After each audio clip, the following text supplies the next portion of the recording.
안녕하세요.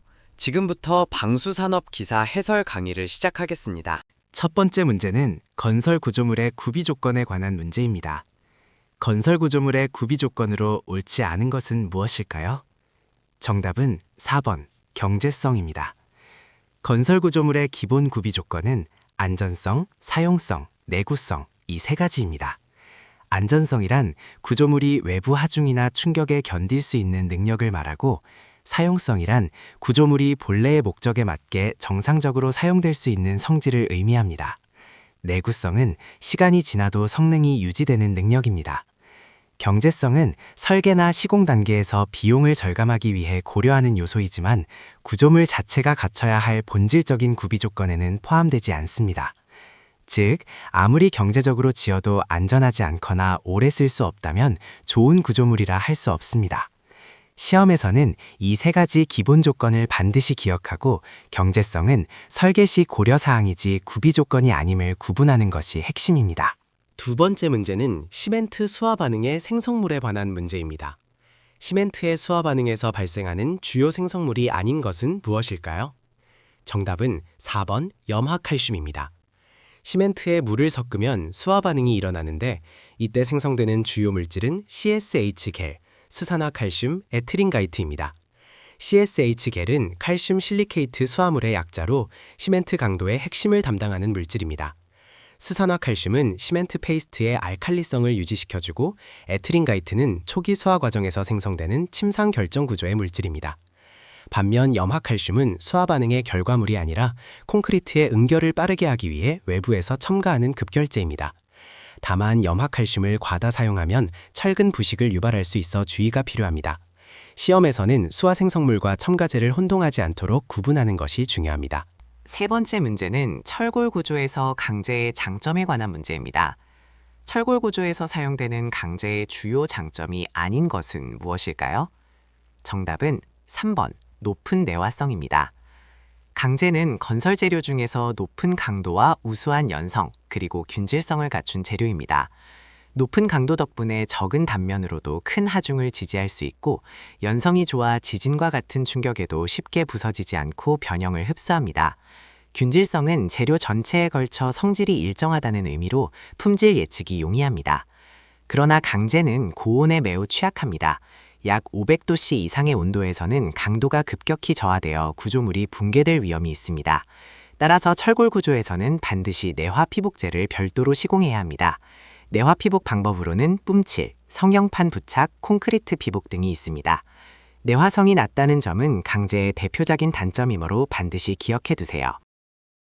첫 번째 문제는 방수공사에서 물매 설정의 기본 원칙에 관한 문제입니다.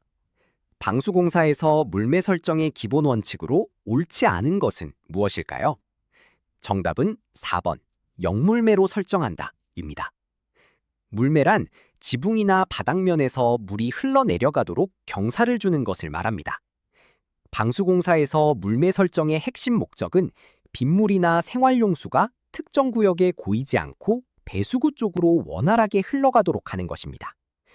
이를 위해 배수구 방향으로 기울어지게 설정하고, 최소 기울기는 100분의 1 이상으로 유지해야 합니다. 반면 역물매는 물이 배수구 반대 방향으로 흐르게 만드는 잘못된 설정으로 물이 특정 부위에 고이게 되어 방수층에 지속적인 수압이 가해지고 결국 누수와 방수층 손상을 유발합니다. 따라서 방수공사에서 역물매는 절대적으로 피해야 할 설정이며, 시공 전 반드시 물매 방향을 확인하고 올바르게 시공해야 합니다. 두 번째 문제는 바탕 상태 검사 시 확인 항목에 관한 문제입니다. 바탕의 상태 검사 시 확인해야 할 항목이 아닌 것은 무엇일까요? 정답은 4번 바탕의 무게입니다. 방수공사에서 바탕 상태 검사는 방수층의 품질과 내구성을 결정짓는 매우 중요한 사전 작업입니다. 바탕의 강도는 방수층이 부착되는 면의 지지력과 관련되며, 강도가 부족하면 방수층이 들뜨거나 박리될 수 있습니다. 바탕의 함수율은 방수재의 접착성에 직접적인 영향을 미치는데, 함수율이 높으면 방수재가 제대로 부착되지 않아 들뜸 현상이 발생합니다. 바탕의 청결도 역시 이물질이나 먼지가 있으면 접착력을 저하시키므로 반드시 확인해야 합니다. 그러나 바탕의 무게는 방수층의 접착성이나 방수 성능과 직접적인 관련이 없는 항목입니다. 방수공사는 표면의 상태와 물리적 특성이 중요하며 구조물 자체의 무게는 방수 시공 품질에 영향을 주지 않습니다. 세 번째 문제는 난간벽 주위 보강공사의 고려사항에 관한 문제입니다. 난간벽 주위 보강공사에서 가장 중요한 고려사항은 무엇일까요? 정답은 2번, 수밀성 확보입니다. 난간벽은 옥상이나 발코니 등의 가장자리에 설치되는 구조물로 지붕 슬래브와 만나는 접합부는 방수상 가장 취약한 부위 중 하나입니다. 이 부위는 구조물의 열팽창과 수축, 진동, 외부 충격 등으로 인해 균열이 발생하기 쉽고 빗물이 직접 닿는 위치이기 때문에 누수 위험이 매우 높습니다. 미관이나 시공 속도, 재료비 절약도 물론 고려해야 할 사항이지만 방수공사의 본질적인 목적은 물의 침투를 막는 것이므로 수밀성 확보가 최우선 과제입니다. 수밀성이 확보되지 않으면 내부 구조물의 부식과 손상으로 이어져 건물 전체의 안전성에도 영향을 미칩니다. 따라서 난간벽 주위는 보강 메쉬와 방수제를 충분히 겹쳐 시공하여 완벽한 수밀성을 확보해야 합니다. 첫 번째 문제는 프라이머 도포 온도 조건에 관한 문제입니다. 프라이머 도포 시 적정 온도 조건은 무엇일까요? 정답은 2번, 5도씨에서 35도씨입니다. 프라이머는 방수 시공 전 바탕면에 도포하여 접착력을 높여주는 재료입니다. 온도가 너무 낮으면, 즉 5도씨 이하에서는 프라이머의 점도가 높아지고 건조 속도가 느려져 접착력이 크게 저하됩니다. 반대로 35도씨를 초과하는 고온에서는 프라이머가 너무 빨리 건조되어 시트나 도막재를 붙이기 전에 이미 경화가 진행되어 버립니다. 이렇게 되면 접착력이 떨어지고 방수층이 들뜨거나 박리되는 문제가 발생합니다. 따라서 5도씨에서 35도씨 사이의 적정 온도 범위에서 시공해야 프라이머 본래의 성능을 발휘할 수 있습니다. 현장에서는 기온뿐만 아니라 바탕면의 온도도 함께 확인하는 것이 중요하며 직사광선이 강한 여름철에는 바탕면 온도가 기온보다 훨씬 높을 수 있으므로 주의가 필요합니다. 두 번째 문제는 계량 아스팔트 시트 접착 방법에 관한 문제입니다.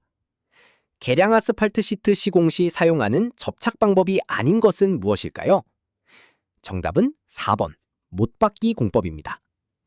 계량 아스팔트 시트의 대표적인 접착 방법에는 토치공법, 열풍공법, 접착제 공법이 있습니다. 토치공법은 가스토치로 시트 뒷면을 가열하여 아스팔트를 녹여 붙이는 방식이고 열풍공법은 열풍기를 이용하는 방식입니다. 접착제 공법은 전용 접착제를 사용하는 방식입니다. 반면 못박기 공법은 절대로 사용해서는 안 됩니다. 못을 박는 순간 방수층에 구멍이 생기고 이 구멍을 통해 물이 침투하여 누수가 발생하기 때문입니다. 방수공사의 핵심은 물의 침투 경로를 완전히 차단하는 것인데 못박기는 오히려 침투 경로를 만드는 행위입니다. 이 문제는 시험에서 자주 출제되는 유형이므로 못박기 공법은 방수층에 절대 사용 불가라는 점을 반드시 기억해 두시기 바랍니다. 세 번째 문제는 접착제 오픈타임에 관한 문제입니다.